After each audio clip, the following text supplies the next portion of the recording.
테슬라 소식입니다. 가격 인하 지적 의식했나? 다시 소폭 인상. 최근 수차례 가격을 인하한 테슬라가 가격 인하 전략에 잠시 브레이크를 건 모습이다. 2일 미국 경제방송 CNBC에 따르면 테슬라는 미국, 중국, 캐나다와 일본 시장에서 일부 차량 가격을 조금씩 올렸다. 미국에서의 모델 3과 모델 Y 판매가는 약 $250씩 올랐다. 이에 따라 모델 3은 4240달러, 모델 Y는 47,240달러부터 판매가 시작된다. 중국에서 판매되는 모델 3 차량은 231,900위안으로 기존의 229,900위안에 비해 소폭 올랐다. 테슬라는 올해 들어 미국에서 무려 6번의 가격 인하에 나서면서 월가의 우려를 증폭시켰다. 전문가들은 테슬라의 박리담의 전략이 결국 테슬라 차량에 대한 수요 둔화를 암시하는 정책일 수 있다면서 우려를 표시한 바 있다. 이날 뉴욕 증시에서 테슬라의 주가는 전일 대비 약 1% 상승한 $163 부근에서 거래됐다.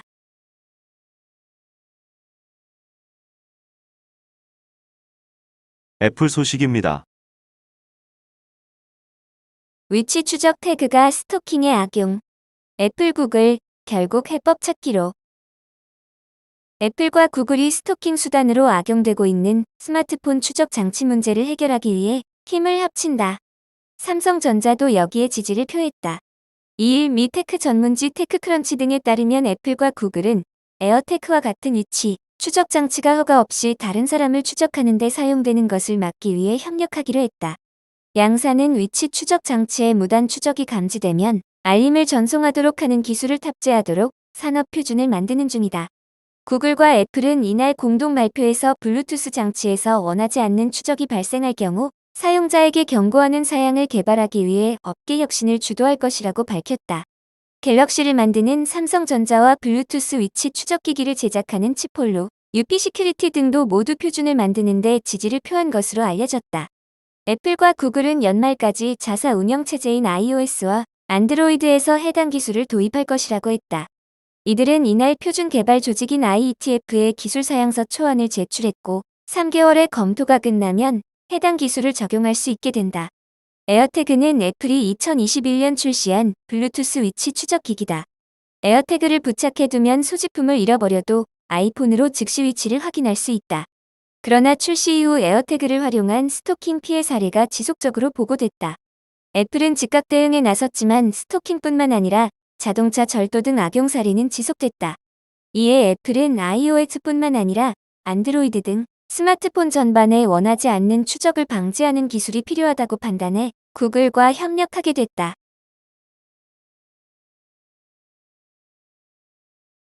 마이크로소프트 소식입니다. 미 백악관 4일 AI 회의 소집, 인공지능 문제 등 논의. 2일 로이터 통신 등 외신에 따르면 구글, 마이크로소프트, 오픈 AI 최고 경영자들이 4일 백악관에서 카말라 해리스 부통령과 행정부 고위 관리들과 만나 주요 인공지능 문제를 논의할 예정이다. 챗GPT 등 생성형 AI 기술에 대한 개인정보 침해 편견 및 사기 및 잘못된 정보가 확산될 수 있다는 우려가 반영된 것이다. 조 바이든 미국 대통령은 AI가 위험한지 여부는 기술 회사들이 제품의 안전을 보장할 책임이 있다고 강조한 바 있다. 오는 4일 회의에는 카말라 해리스 부통령을 비롯해 제이크 설리번 국가안보보좌관, 라일 브레이너드 국가경제위원회 국장, 지나 라이몬드 상무장관 등이 참석할 것으로 알려졌다. 앞서 테슬라 CEO인 일론 머스크 등 미국 오피니언 리더들은 AI에 대해 신중해야 하고 정부 관리 감독이 있어야 한다고 의견을 피력한 바 있다. 머스크는 지난 26일 밤 트위터에 오늘 인공지능 규제와 관련해 척 슈머 상원의원 등 여러 의원을 만났다면서 공공안전에 영향을 미치는 것은 시간이 지남에 따라 기업들이 지름길로 가지 않도록 규제됐다고 말했다. 그러면서 AI는 선과 악을 행하는 거대한 힘을 갖고 있고 전자일수록 좋다고 덧붙였다. 머스크는 그간 AI의 잠재적 위험성을 경고하면서 AI 개발에 규제가 필요하다고 주장해왔다.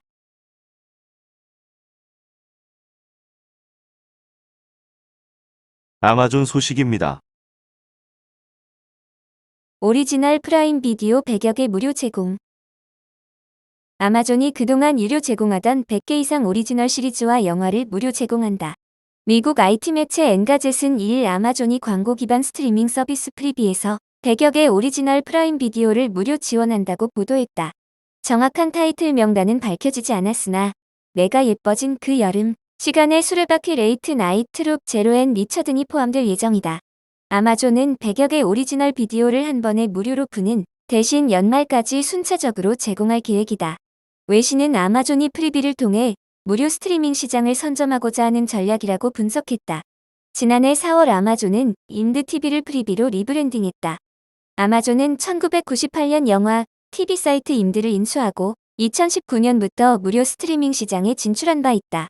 프리비는 현재도 아메리카 테스트 키친 더 넥스트 제너레이션, 앤 주디 저스티스와 같은 오리지널 콘텐츠를 제작하고 있다.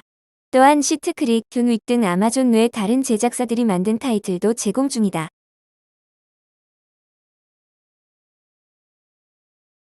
구글 소식입니다. 사표 낸 AI 대부. 킬러 로봇 현실화 두렵다.